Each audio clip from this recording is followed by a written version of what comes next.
আমরা আল্লাহ পাকের দরবারে আমাদের রব, আমাদের গনি, আমাদের প্রভু, আমাদের রিজিক এবং হায়াতের মালিক, এই আসমান এবং জমিনের মালিক, এই সূর্যটাকে আমরা এই জমিন থেকে ছোট্ট বিন্দু দেখা যাচ্ছে, এটার বাড়ি অনেক দূরে, সূর্যটা যে আলো দিচ্ছে, এই সূর্য জমিন থেকে 9,30,00,000 মাইল দূরে এটার বাড়ি। সুবহানাল্লাহ, সুবহানাল্লাহ। এই দুনিয়া থেকে 13,00,000 গুণ বড় হচ্ছে সূর্যটা। আল্লাহু আকবার, আল্লাহু আকবার বলবেন না? এই দুনিয়া পৃথিবী বর্তমানে 228টা 29টা রাষ্ট্র আছে বর্তমানে পৃথিবী। এই দুনিয়া সমান 13,00,000 দুনিয়া, এত বড় হচ্ছে সূর্যটা, বিশাল। এই সূর্য কত উপরে, এই সূর্যের আলো দুনিয়াতে আসে, এই যে সূর্যের যিনি আলো দেন, এটা যদি পুরা পাওয়ারটা, পুরা সূর্যের আলোটা, তাপটা যদি জমিনে লাগতো, এই গাছগাছড়াগুলো, তরুলতাগুলো, বৃক্ষলতাগুলো সবগুলো ছাই হয়ে যেত, দুনিয়াটা মাটিতে তামা হয়ে যেত, মানুষ বাঁচতে পারত না, বাঁচার মতো ছিল না, উপযোগী ছিল না। তাও এই সূর্যটার উল্টা তাপ, সূর্যের উল্টা তাপটা দিচ্ছে। এই সূর্য আমাদেরকে আলো দিচ্ছে, বাতাস দিচ্ছে, অক্সিজেন দিচ্ছে আল্লাহ। ওই আল্লাহ পাকের দরবারে আমরা শুকরিয়া করি যে রব্বুল আলামিন আমাদেরকে সুস্থ রেখে, ভালো রেখে, আগে আসার বসার সুযোগ করে দিলেন। ওই মহান আল্লাহ পাকের দরবারে যিনি দয়াবান রহমান, ওই রহমানের দরবারে শুকরিয়া আদায় করে সকলে বলে আলহামদুলিল্লাহ। লাইন শাকারতুম লাযীদান্নাকুম ওয়া লাইন কাফারতুম ইন্না আযাবি লাশাদীদ। তুমি যদি আমার নিয়ামত পাও, এক গ্লাস পানি খাইছো, শুকরিয়া আদায় করো। বাতাস যখন বন্ধ হয়ে যায়, তখন বোঝা যায় বাতাসের কত দাম, ঠিক না? 2-3 দিন 4 দিন আগে যে গরম পড়ছে, বাতাস ছিল না, তখন বোঝা গেছে ঠান্ডা পানি কত নিয়ামত, বাতাসটা যে কত, অক্সিজেনটা যে কত দামি। সুবহানাল্লাহ। এজন্য আল্লাহ বলছেন তুমি যখন নিয়ামত পাবা, এই নিয়ামতের শুকরিয়া আদায় করবা। আমরা বড় নিয়ামত পেয়েছি, বড় নিয়ামত পেয়েছি, বড় নিয়ামত পেয়েছি, মুহাম্মদুর রাসূলুল্লাহ সাল্লাল্লাহু আলাইহি ওয়াসাল্লাম আমাদের জন্য বড় নিয়ামত। এটা সেই বারে রবিউল আউয়াল, এই রবিউল আউয়াল মাসে আমাদের জন্য আগমন করেছেন রহমতের নবী, মায়ার নবী, দয়ার নবী। এজন্য নবী আমাদের জন্য বড় বড় নিয়ামত, বড় নিয়ামত নবী আমাদের জন্য, আমাদের সৌভাগ্য। সমস্ত নবীরা দোয়া করতেন যে শেষ নবীর উম্মত হওয়ার জন্য, শেষ নবীর উম্মতের যে মর্যাদা, সমস্ত নবীদের পয়গম্বর করতেন, সমস্ত নবী, সমস্ত নবীদের, সমস্ত মানুষদের সবার আগে জান্নাতে যাবে, জান্নাতে প্রবেশ করবে মুহাম্মদুর রাসূলুল্লাহ সাল্লাল্লাহু আলাইহি ওয়াসাল্লামের উম্মতেরা। সুবহানাল্লাহ। এজন্য আল্লাহ তাআলা বলেন বিসমিল্লাহির রহমানির রহিম, মা কানা মুহাম্মাদুন আবা আহাদিন মিন রিজালিকুম ওয়ালাকিন রাসূলুল্লাহ ওয়া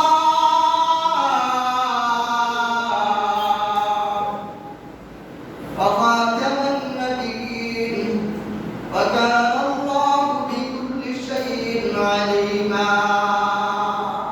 সুবহানাল্লাহ। মা কানা মুহাম্মাদুন, আমি তোমাদেরকে যে নবী দিয়েছি, এই নবী কোন তোমাদের পিতা নন, তোমাদের পথ প্রদর্শক, তোমাদের জন্য রহমত হিসেবে আসছে, দয়াবান হিসেবে আসছে, সুসংবাদদাতা হিসেবে আসছে। তোমরা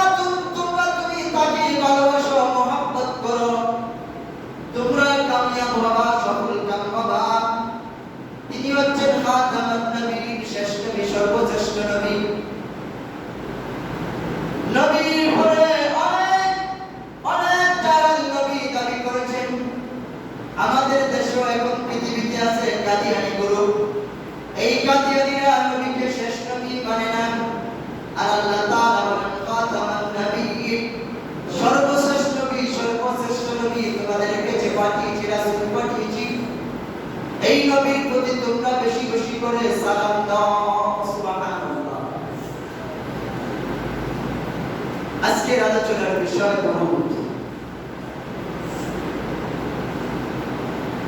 হাদিস শরীফে আসছে, নবীর প্রতি কেউ যদি একবার দুরূদ শরীফ আদায় করে, আল্লাহ তাআলা তার প্রতি 10টা রহমত নাযিল করে।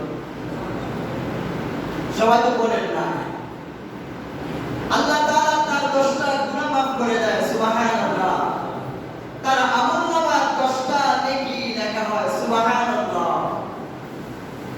তার 10টা মর্তবা বাড়িয়ে দেন, তাকে 10টা সম্মানিত করেন তাকে, সুবহানাল্লাহ। কেউ যদি একবার দুরূদ শরীফ পড়ে, রাসূলের মহব্বত নিয়ে, ইশক নিয়ে, ভালোবাসা নিয়ে রাসূলের প্রতি দুরূদ আদায় করে, তাহলে আল্লাহ তার মর্যাদা সম্মান বাড়িয়ে দেন, সুবহানাল্লাহ। তার গুনাহগুলো মাফ হয়ে যায়, 10টা গুনাহ মাফ হয়ে যায়, তার উপর 10টা রহমত নাযিল হয়, তার আমলনামায় 10টা নেকি লেখা হয়। বন্ধুরে, বাবারে, যখন এই অবস্থা কেয়ামত আরম্ভ হবে, দুরূদ আরম্ভ হবে, দুরূদ শরীফ পড়ব, নবীর প্রতি বেশি বেশি করে দুরূদ পড়ব। তবে কখন কখন নবীর উপর দুরূদ পড়া ওয়াজিব হয়ে যায়। এই দুরূদ শরীফটা কখনো কখনো ওয়াজিব হয়ে যায়। দুরূদ শরীফ একটা ইবাদত। আপনি নফল নামাজ পড়েন, এটা একটা ইবাদত। দুরূদ শরীফ, রাসূলের উপর দুরূদ আদায় করতেছেন, মিলাদ আদায় করতেছেন, এটা একটা ইবাদত।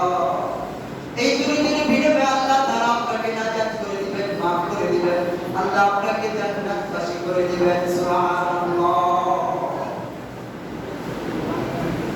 তবে অনেকে বলে বেশি করে দুরূদ পড়ে ইমাম সাহেবকে পড়তে কয়, নিজে কিন্তু মুখ বন্ধ করে রাখে, পড়তে চায় না। এই দুরূদ শরীফটা যারা আল্লাহর ওলি গাউস কুতুব পীর মাশায়েখ, তারা আল্লাহর নৈকট্য হাসিল করেছে, তারা একাকী নিজে দুরূদ পড়তেন। এজন্য বলা হয়েছে, তুমি নামাজের পরে কি করো, বেশি বেশি করে দুরূদ শরীফ পড়ো, নামাজ নবীর পরে দুরূদ পড়ো। হাদিস শরীফে আছে, কেউ যদি নবীর উপরে একবার দুরূদ পড়ে, আল্লাহ তাআলা একটা রহমতের ফেরেশতাকে অর্ডার করেন, হুকুম করেন, নির্দেশ করেন। আল্লাহর একটা নূরের সাগর আছে, ওই রহমতের ফেরেশতাকে অর্ডার করেন, হুকুম করেন, তামিল করেন যে তুমি ওই সাগরের মধ্যে ডুব দাও, গোসল করো। নূরের ফেরেশতা নূরের সাগরে ডুব দেয়। আমরা যখন ঝর্ণাতে গোসল করি, ট্যাপে গোসল করি, পুষ্কুরিতে গোসল করি, গোসল করার পরে ডুব দেওয়ার পরে আমাদের চুল থেকে, পশম থেকে, গায়ের থেকে গোটা গোটা পানি পড়ে না? যে ব্যক্তি দুরূদ আদায় করছে, ওই ব্যক্তির জন্য আল্লাহ তাআলা একজন রহমতের ফেরেশতাকে অর্ডার করেন, তুমি নূরের সাগরে ডুব দাও। ওই ফেরেশতা নূরের সাগরে যখন ডুব দেয়, ডুব দিয়ে ওঠার পরে তার গায়ে থেকে নূরের ফোঁটাগুলো ঝরতে থাকে। শুধু একটা ফেরেশতা, বিশাল এক ফেরেশতা, এই ফেরেশতার গায়ে থেকে হাজার হাজার লক্ষ লক্ষ নূরের ফোঁটাগুলো ঝরে ঝরে পড়তে আছে। এই প্রত্যেকটা ফোঁটা দিয়ে আল্লাহ রাব্বুল আলামিন এক একটা রহমতের ফেরেশতা তৈরি করেন, সুবহানাল্লাহ। লক্ষ লক্ষ রহমতের ফেরেশতা সৃষ্টি করে আল্লাহ তাআলা তাদেরকে শুধু কাজ দিয়ে রাখেন, তাদের অর্ডার করেন, তাদেরকে হুকুম করেন।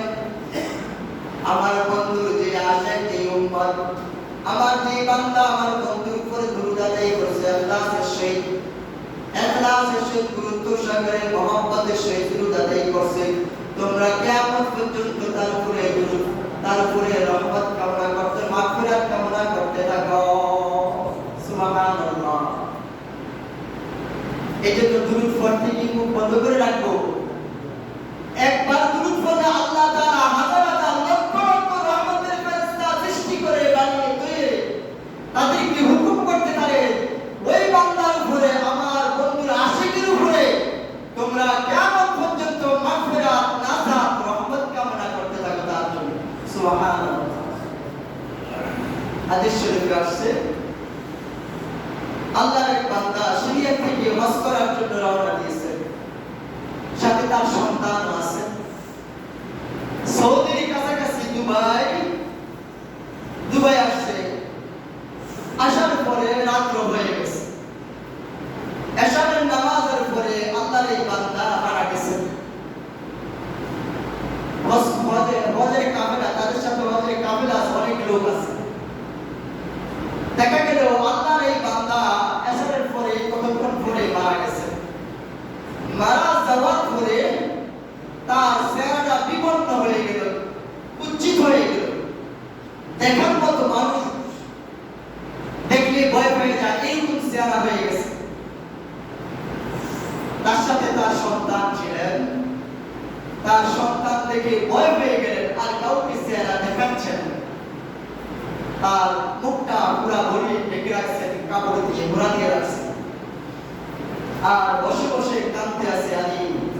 আমার আব্বা সবসময় 5 ওয়াক্ত নামাজ পড়তো, নফল নামাজ ছাড়তেন না, নফল রোজা ছাড়তেন না, আর সবসময় রাসূলের প্রতি বেশি দুরূদ আদায় করতেন। আমার আব্বা একজন আল্লাহওয়ালা ছিলেন, নামাজি ব্যক্তি ছিলেন। কোন গুণের কারণে, কোন অপরাধের কারণে যে আল্লাহ তাআলা আমার আব্বা মৃত্যুর পরে চেহারাটা বিবর্ণ হয়ে গেল, খারাপ হয়ে গেল। যে দেখে মানুষ দেখলে ভয় পেয়ে যাবে এমন কুৎসিত চেহারা হয়ে গেছে। গাছের কাজুর গাছের এলাম দিয়ে কাঁদে এমন ঘুমের নিদ্রা এসে গেলেন। সন্তানের যখন ঘুম এসে গেল, এমন সময় ঘুমের ঘরে হাজির হয়ে গেলেন মোহাম্মদুর নবী, মায়ের নবী, জিন্দা নবী, উম্মতের কান্ডারি নবী কামলিওয়ালা মুহাম্মদুর রাসূলুল্লাহ সাল্লাল্লাহু আলাইহি ওয়াসাল্লাম। আর সন্তানকে বলে, ও বৎস, তুমি টেনশন করো না, তুমি চিন্তা করো না। তোমার আব্বা আমার আশিক ছিলেন, আমার বন্ধু ছিলেন, আমার প্রতি প্রত্যেক ওয়াক্ত নামাজের পরে দুরূদ পড়তেন, দুরূদ পাঠাতেন, সালাম পাঠাতেন। তোমার আব্বার চেহারা ঠিক হয়ে যাবে, তুমি টেনশন করো না। আমি নবী তোমার আব্বার চেহারা মোবারকের মধ্যে, চেহারার মধ্যে, মুখমণ্ডলের মধ্যে আমার হাত মোবারকটা বুলিয়ে দিয়ে যাব। তুমি 10 মিনিট পরে করে দেখবা তোমার আব্বার চেহারাটা যেন গুণান্বিত হয়ে গেছে। সুবহানাল্লাহ।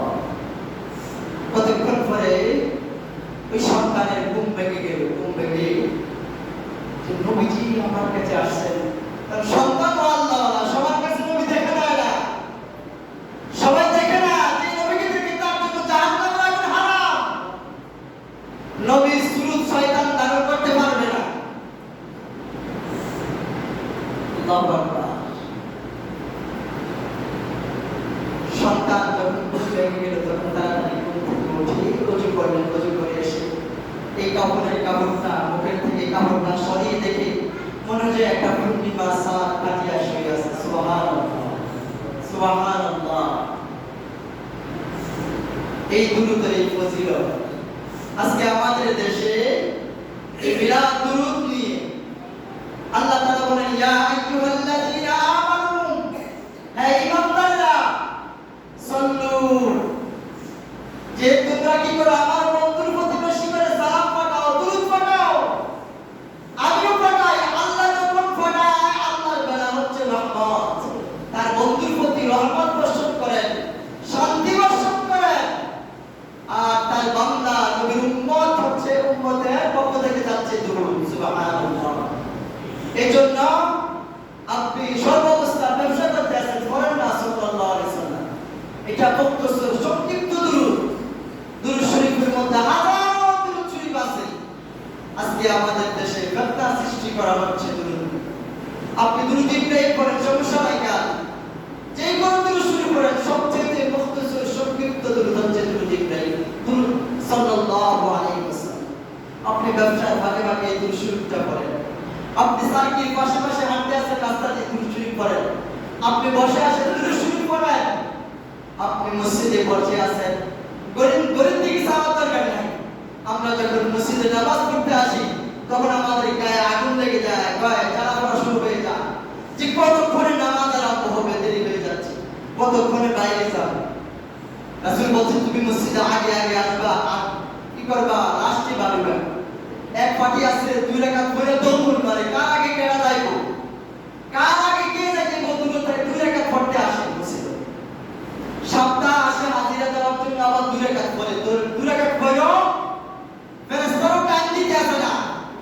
ফেরেশতাদের সরে দাঁড়াইবো তাও কান দিতেছে না, দৌড়াদৌড়ি। এটা করা যাবে না, এটা করা যাবে না। যাও, সময় সংক্ষিপ্ত, অন্য কথা বলবো।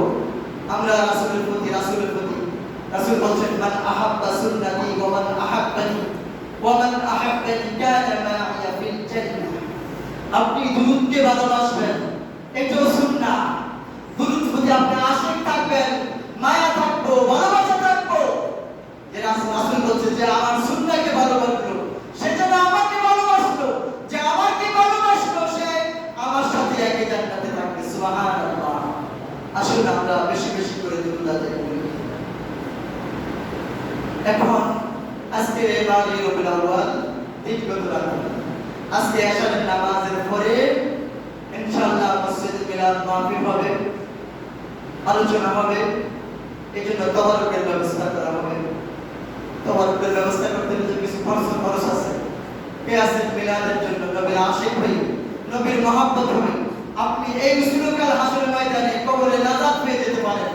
দুনিয়া আপনি মুক্তি পাবেন, শান্তিতে আল্লাহ পাক রাখবেন। রাসূলের মহব্বত, রাসূলের ভালোবাসা। মাশাআল্লাহ, রাসূলের ভাইরা একদম। কে আছেন আর কে আছেন দিবেন যে আমরা ইয়া করব। 100 টাকা, 50 টাকা, 200 টাকা, 500 টাকা কমিটির সদস্যরা মিলাদের ব্যবস্থা, তবারকের ব্যবস্থা করবেন। এজন্য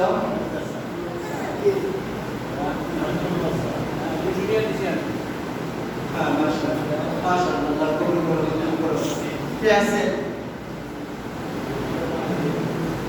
মাশাআল্লাহ, কবুল করুন।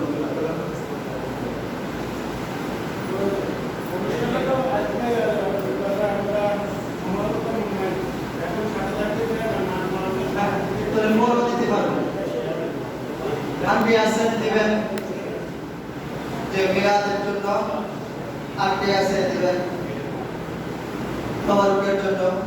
রাসূলের মহব্বতে, রাসূলের আগমনের দিবস মিলাদুন নবী। আজকে রাতে মিলাদুন নবী উদযাপিত হবে। রাসূলের আগমন উপলক্ষে মিলাদ মাহফিল হবে, জিকির আজকার হবে, দোয়া হবে ইনশাআল্লাহ। কবরবাসীদের জন্য, দুনিয়াবাসীর জন্য, অসুস্থ ব্যক্তির জন্য, যারা সব বিদেশে আছে, সব প্রবাসীদের জন্য দোয়া করা হবে। চাকরিজীবী, ব্যবসায়ী, খেলোয়াড়, দিনমজুর, কৃষক, ছাত্র, স্টুডেন্ট সকলের জন্য, আমভাবে সকলের জন্য দোয়া করা হবে। মা বোনদের জন্য দোয়া করা হবে।